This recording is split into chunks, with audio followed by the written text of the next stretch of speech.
Endocarditis was first described more than a century ago, but its presentation and its epidemiology have changed in recent years. In regions with a high prevalence of homelessness and opioid use disorder, more than half of infective endocarditis cases may be directly related to injection drug use. I'm Stephen Morrissey, managing editor of the New England Journal of Medicine, and I'm talking with Michael Incze, a primary care physician and assistant professor of medicine at the University of Utah.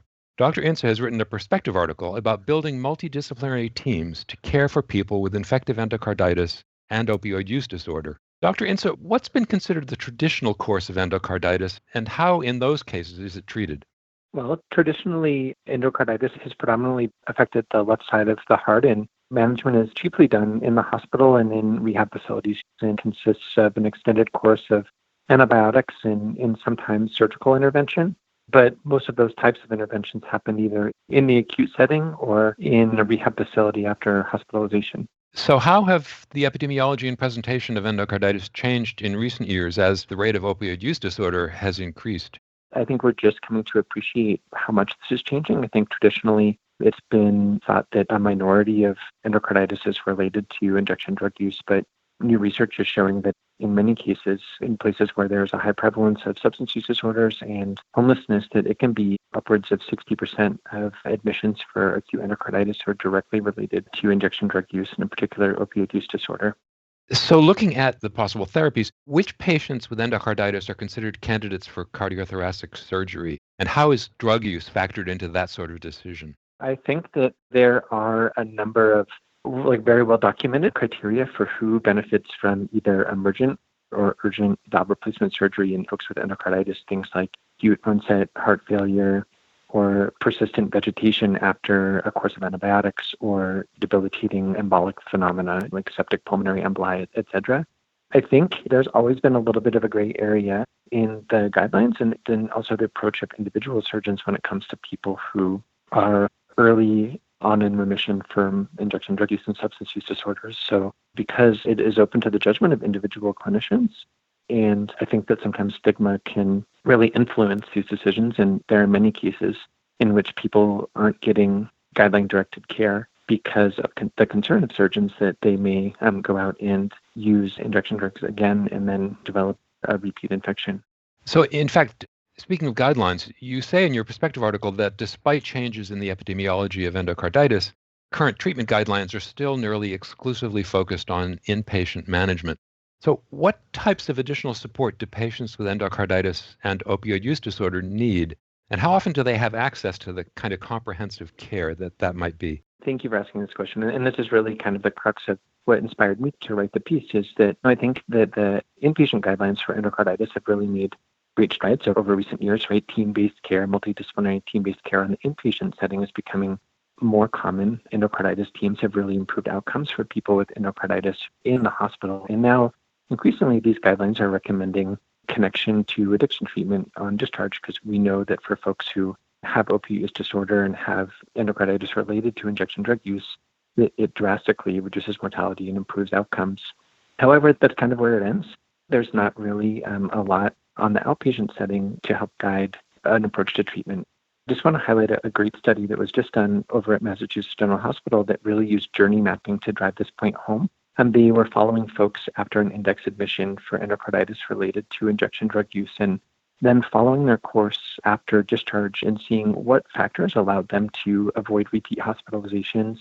I mean, it was really ongoing addiction treatment and what they term sort of intensive outpatient care. So that it can look different for different folks, but usually that involves peer navigation, primary care, addiction treatment, various specialists that are going to help manage the complications of endocarditis, and oftentimes intensive case management as well. So I think all of those factors are really important, and there's increasing evidence to show that they can really be effective supports for people once they leave the hospital or subacute care facilities.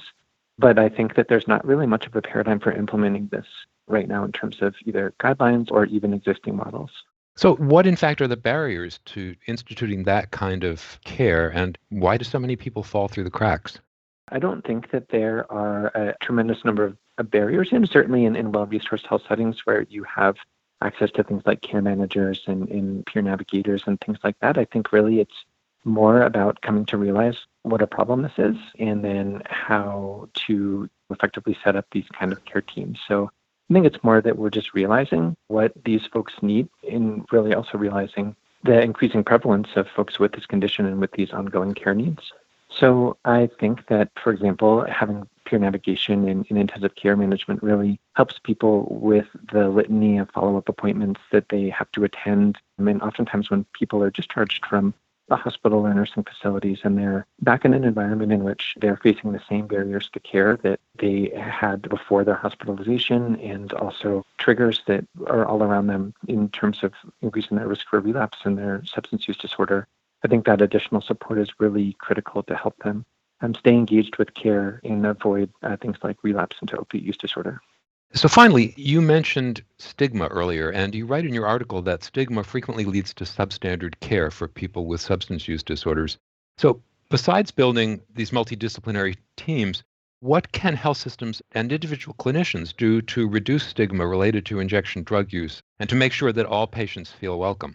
I think this is a really critical issue, and I think that the effects of stigma on the care that people who use drugs receive is quite well documented, and anecdotally, it affects every aspect of care for people who are admitted for endocarditis secondary to injection drug use. So, for example, people will oftentimes leave their either skilled nursing facility or the hospital before their treatment course is complete because they feel like either their pain is undertreated or they're facing stigma from their healthcare teams, and oftentimes not wanting to seek out care and addiction treatment because they feel stigmatized in traditional care environments. And I would say that stigma also affects things like we discussed earlier, like the decision of whether or not to do a valve replacement in somebody with a clear indication for one, like the patient we talked about in the perspective piece. I think that coming up with these multidisciplinary teams, especially with members of the outpatient care team for patients, is really critical in helping reduce stigma, because I think that understanding substance use disorders in particular and opiate use disorder is a chronic illness that's treatable with medications and the social supports is really important for people who traditionally work on the inpatient setting, people who are the cardiothoracic surgeons and inpatient infectious disease specialists, etc., who only see these folks in sort of the acute setting, to help understand that they have a treatable illness in their substance use disorder and that with the appropriate supports, they can manage that effectively and still engage with the same kind of care plan that anyone else would. And so really it's that team-based structure and communication between specialists and with care managers and with peer navigators and with the patient that I think over time is really going to help reframe the way that people, especially in the inpatient setting, think about substance use disorders and thereby reduce stigma. Thank you, Dr. Ince.